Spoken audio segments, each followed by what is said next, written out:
Well, you've had a lot of time to think over the last month. I've had a lot of time to think about things that are important and things that aren't that important to us. We've had time to rediscover old hobbies and habits. I know a lot of people have been putting puzzles together, working on scrapbooks, watching old movies, even watching sports reruns. I even heard of a guy who, in the absence of March Madness, discovered a woman in his house and got to know her and figured out it was his wife. And we've just discovered a lot of things during this period of time. I want to share with you a few things that I've discovered just in my own home and in my own life. For example, we have more food in our house and in our freezer than I ever imagined. We have not gone without a single meal during this period. I found out that I make pretty good coffee. I've discovered there's a lot of really bad shows on TV. I've known the Bible to be even more interesting than ever before. I've discovered the world doesn't revolve around sports, home cooking. Well, that's underrated. There are things that I didn't want to do when I didn't have time, and now that I have time, I still don't want to do them. Yard work's a treat, and if you're looking for superheroes, you don't have to open a comic book or watch a movie. They're all around us. I mean, a lot of things we're discovering. I hope that when this pandemic is over, that the things that we value most, time, relationships, our faith, I mean, those things will become so valuable. I pray that when we come back together in our church buildings, that we'll be so hungry, that we'll be so enthusiastic in our worship, that it'll be incredible. And so I hope that as you're going through this time, you're just not tolerating it or being bored, but you're discovering some new things about yourself and your relationship with the Lord. I've shared with you that in order to get through this time, the person we need to be leaning on is Jesus Christ. I mean, if he can get us through the issues of sin and death, he can get us through any crisis in our lives. And so this will be our last message on the book of John. We'll be in chapter 21 in just a few moments. And when I look at the book of John, chapter 20 actually ends in a really good way. Jesus rose from the dead. He reveals himself to his disciples in a closed room. And then chapter 20 ends with the words of John saying that Jesus did many other miracles in the presence of his people, but these have been written so that you might believe that Jesus Christ is the Son of God, and that by believing have life in his name. And that's how it ends, and it feels like, wow, that's a great conclusion to the book. But then there's one more chapter, chapter 21, and it makes you wonder, why would he add another chapter? Why is there this epilogue to the book of John?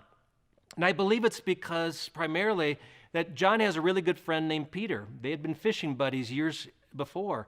And the last we know about Peter, he denied Jesus 3 times. But then when we open up the book of Acts, there is Peter on center stage preaching the gospel. And many people would wonder what happened between the two, the Peter who was the denier and Peter who was the preacher. And something significant happened. And John writes about it. He's the only gospel writer that tells us this story in John chapter 21. So I'm going to give you a little background to the story because this follows the resurrection. It's a story of restoration. It's a story that really any one of us could benefit from because Peter had gone from a life of disappointment and how he ended with Jesus on the face of the earth, and he was wrestling with his own thoughts. And I don't know about you, but many of us found the Lord when we were kids. Teenagers, maybe even children growing up in a Christian home. We gave our lives to Jesus Christ. We were baptized. You know, we got into the Bible. We memorized stories. We learned to pray. We went on mission trips. We shared our faith. We found joy in serving. But then as we got older and maybe disappointment set in and discouragement, we began to believe the lies of the evil one as we whispered those in our ears. And we started to feel like maybe we were drifting in our relationship with the Lord. And I hope that during this period of time, not only do we come to terms with the resurrection, but following the resurrection, the restoration. That Jesus wants to get us back on track, get us back on course. And just as he got Peter back on course, I believe he wants to get you back on track in your relationship with the Lord. And he's going to do it through some simple invitations that we'll find in this story. Now, to give you a little background to this, chapter 21 opens up with the disciples, the handful of disciples led by Peter. They've been out fishing all night. They've been on the Sea of Galilee, though John calls it the Sea of Tiberias. It's the very same thing. Julie and I, when we went to Israel a couple years ago, got to see that actual body of water. I actually got to put my body in the Sea of Galilee. A friend of mine who's a pastor asked me to baptize him in the Sea of Galilee. Most people want to get baptized in the Jordan River, which is kind of a dirty river, but he asked me to baptize him in the Galilean Sea because he said Jesus did so much ministry around this body of water. I mean, on the water, around the villages, around the Sea of Galilee. And he says, I just am so moved by the ministry of Jesus. Would you baptize me? And so I did. I baptized him in the Sea of Galilee. And then after I baptized him, I asked him to baptize me because this is such a significant place in history. And so they've been out fishing all night, and Jesus comes in the morning to see them. And here's where we pick up the story. They've been out all night. They haven't caught a single fish. And then it says, just as day was breaking, Jesus stood on the shore, and yet the disciples did not know that it was Jesus. And Jesus said to them, children, do you have any fish? They answered him, no. And he said to them, cast your net on the right side of the boat, and you will find some. And so they cast it, and now they were not able to haul it in because of the quantity of fish. And that disciple whom Jesus loved therefore said to Peter, it is the Lord.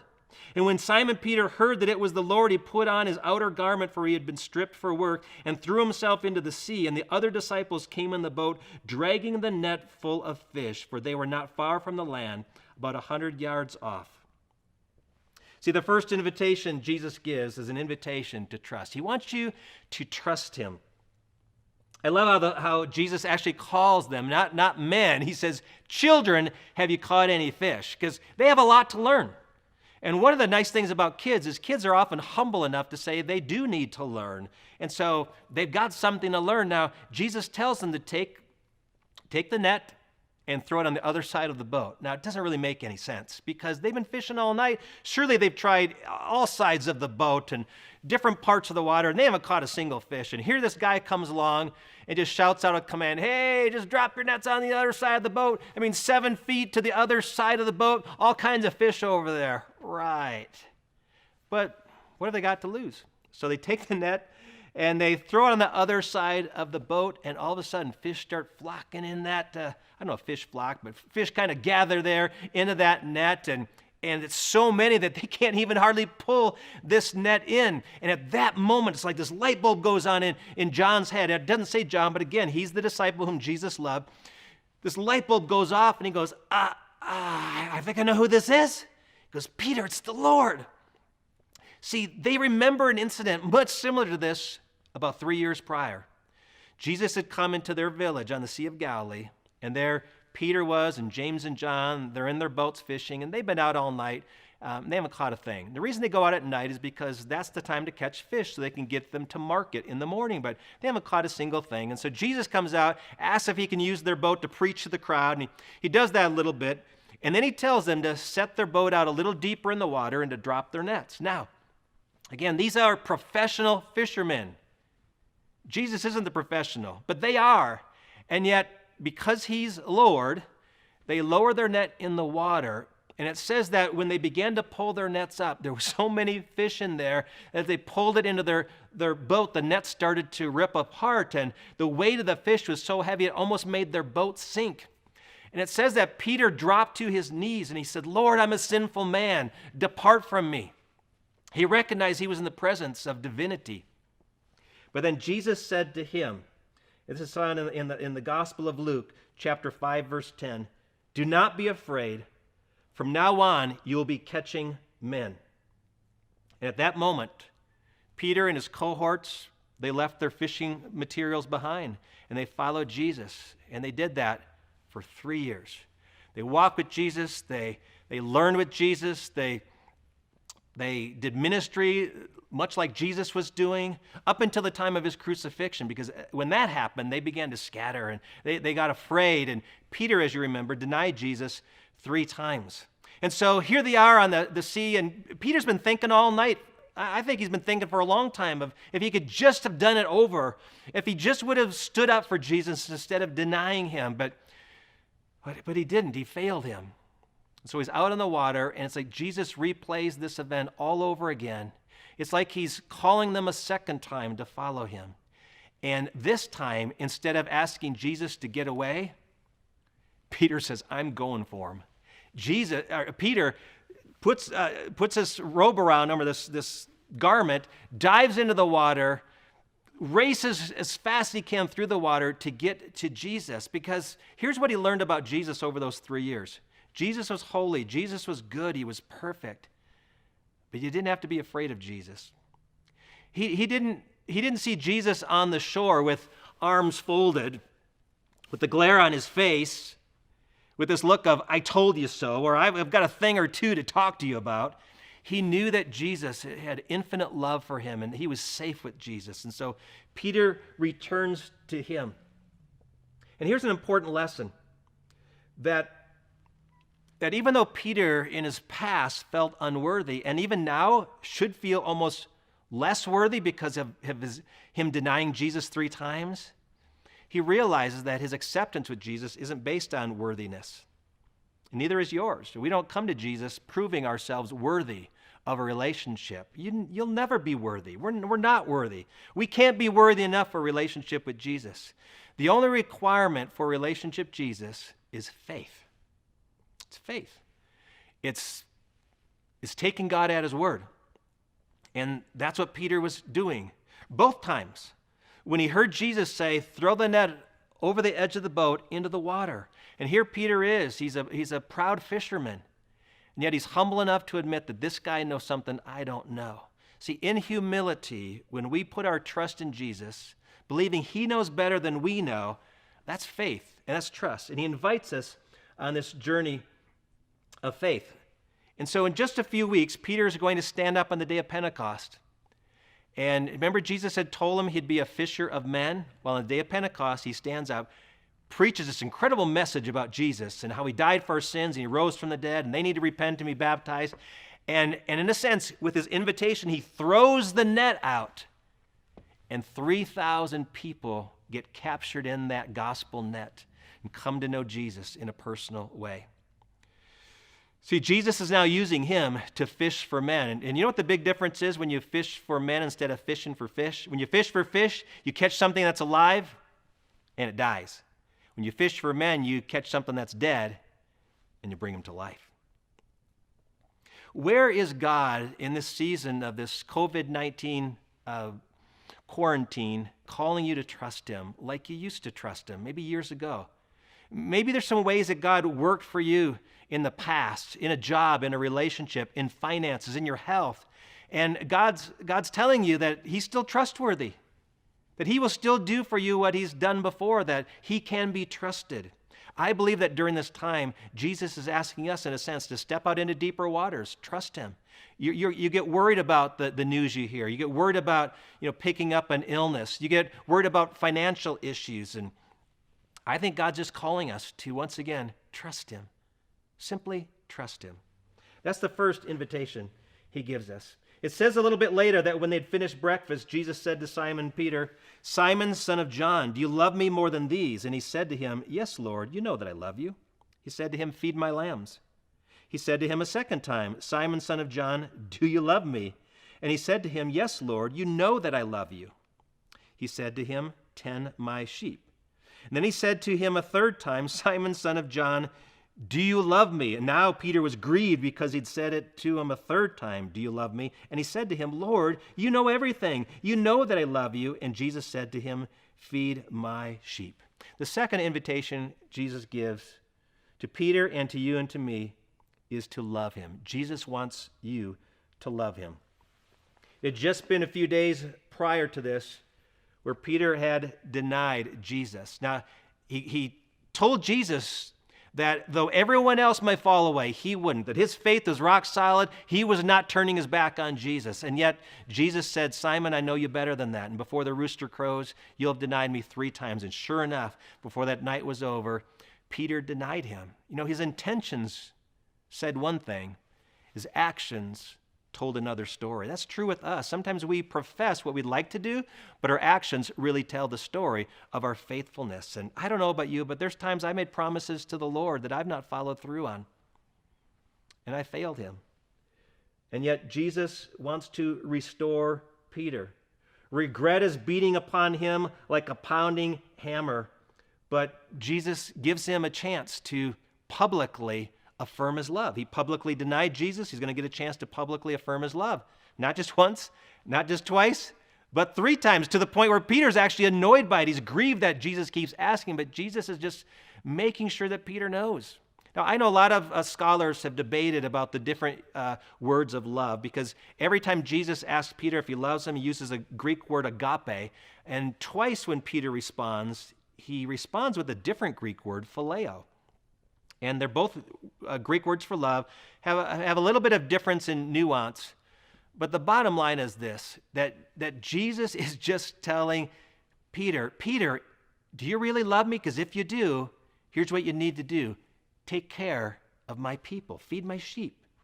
Because real love, Jesus says, meets practical needs. It shows in tangible ways. And we saw that at the night of the Last Supper. Jesus washed his disciples' feet, and then a little bit later, he gave them a commandment, a new commandment. He says in John chapter 13, "A new commandment I give you, that you love one another.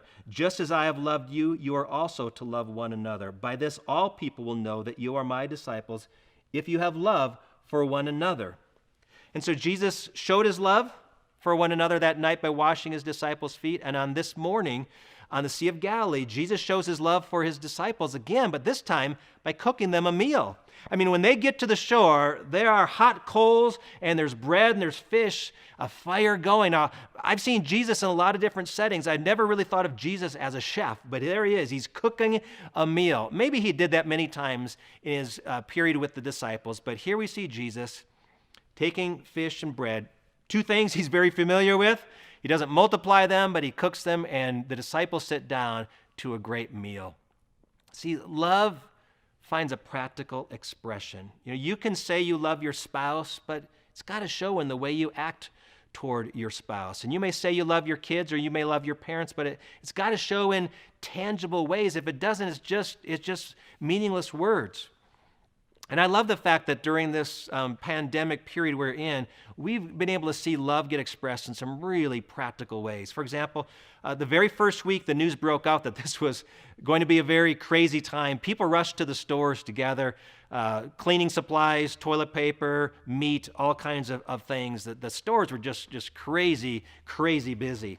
Well, just a few days later, there's a family in our church that has a young boy who's got a medical situation that requires them to use more toilet paper than normal. And they couldn't find any in any store. And so I put out a plea on my Facebook page asking if anyone had extra that they could give to this family. It was definitely needed. And I got immediately several responses. And so one of the ladies just drove over to the house and took a delivery package of toilet tissue for this family, a very practical need.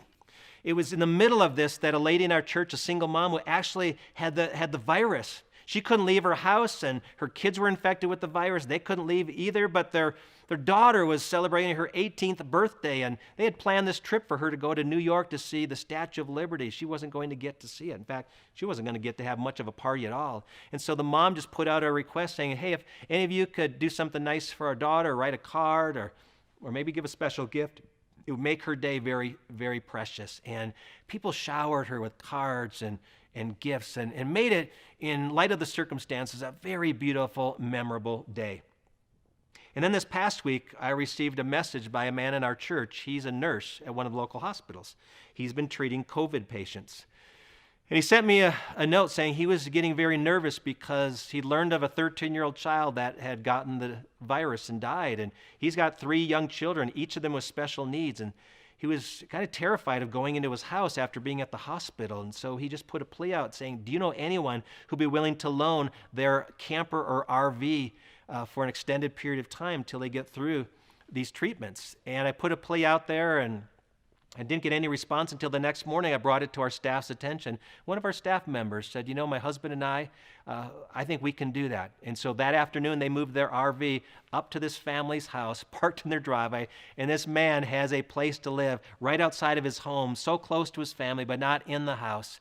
And it just was such a blessing. In all these situations, and I'm sure you've got your own stories, people are loving one another in tangible ways. See, Jesus is a good shepherd. And he calls church leaders, elders and pastors to be shepherds, but he calls all of us, in a sense, to act like shepherds, to care for one another and take care of needs. If you really want to love Jesus, here's how you do it. You love the people around you. And then there's one other thing that Jesus shares in this story.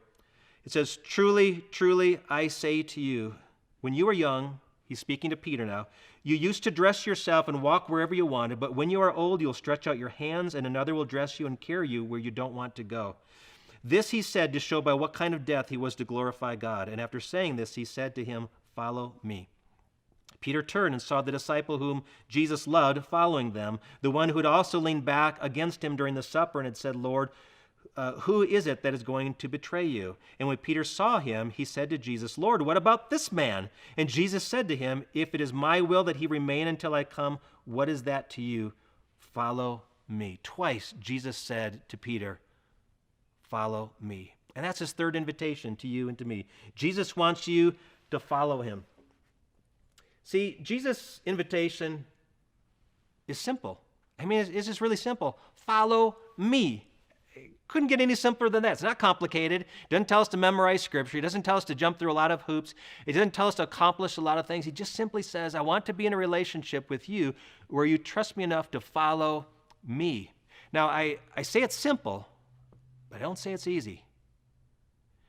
In fact, it's very hard, and it's very costly. And what he's telling Peter is that, Peter, you're going to follow me, but here's where it's going to take you. There's going to come a time where people are going to dress you in clothes you don't want to wear, and they're going to take you to a place you don't want to go, and they're going to stretch out your hands. And what this is a reference to is, Peter, someday you're going to die in a very similar fashion that I died. And history tells us that in 68 A.D., Peter was led to his own crucifixion.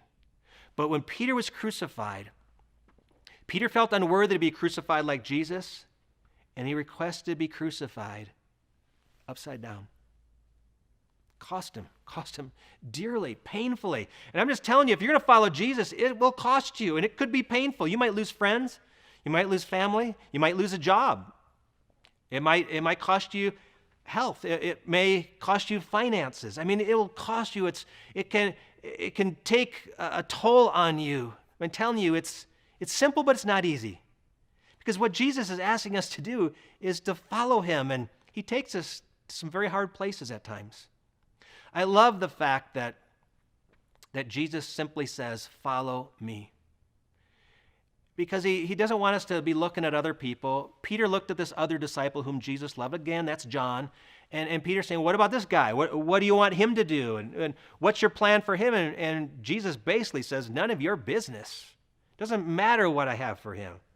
I want you to follow me. And so following Jesus is like, let's say like a father or grandfather or an adult leading a child through the forest. See, you go down a trail that you're familiar with and you know how to get from here to there, but the child doesn't. But they're not worried. In fact, the child's not even afraid because they trust you. They know that you know the way through the forest. And if all you tell them is, follow me, that's all they need to know. And see, here's the deal. Jesus sees the big picture. He sees where this whole coronavirus thing is going. He sees where the whole world is going. He sees the end of time. And he's not off on some distant cloud shouting us directions. He's more like a tour guide saying, hey, you, follow me. I'll lead the way. I'll go, and you just follow me, which means we've got to be close enough to hear his voice. We've got to be close enough to follow his footsteps. See, Jesus said, I know my sheep. They hear my voice, they follow. That's all he wants. Just wants you, just wants me to follow. When Jesus rose from the dead, he gave us the promise that one day, when our lives on this earth end, we'll be resurrected from the dead. But in between now and then, he wants to restore you, restore me, to a right relationship with him, so that we would trust him, that we would love him, and above all, that we would follow him every day of our lives. And maybe during this whole season of this virus and this time that's God's given you to think, and maybe tune into churches more than you've ever tuned in before, read your Bible or pray, you've realized you want to get back on track with the Lord. His arms are open. He's not waiting for you with a judgmental expression. His arms are open to welcome you to get back on track, to continue walking with him through the rest of your life. If we as a church can help you, Pastor Dustin's going to share with you in just a little bit how you can respond on a form to let us know where you are spiritually. Let us know what your needs are, your prayer concerns. If you need to make a spiritual decision and we can help with that, we definitely want to walk with you on this journey. Thank you for being with us today. Continue to listen to Jesus. He's alive, he's here with us, and he's here for you. Trust him, love him, follow him today and forevermore. Amen.